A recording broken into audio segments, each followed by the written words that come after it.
10 miyembro ng medical team na nag-duty para sa prosesyon ng Poong Jesus Nazareno ang sugatan matapos mabangga ang sinasakyan nilang van ng isang truck sa Quezon City. Depensa ng truck driver, nakaidlip siya habang nagmamaneho. Ang mainit na balita hatid ni James Agustin.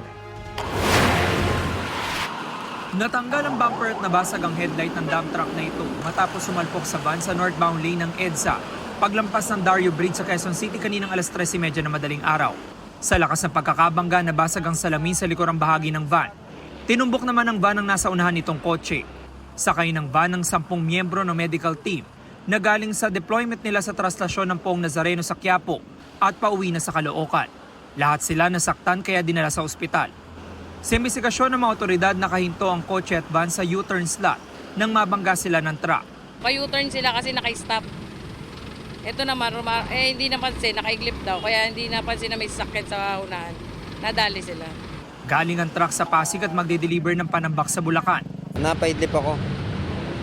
Hindi ko na napansin nakatigil na yung nasa harap ko. Mabilis ba takbo nyo? Paano? Ano lang, mabagal lang. Pero mabigat kasi karga. Patuloy ang sinasagawang imbestigasyon ng QCPD Traffic Sector 6. James Agustin, nagbabalita para sa GMA Integrated News.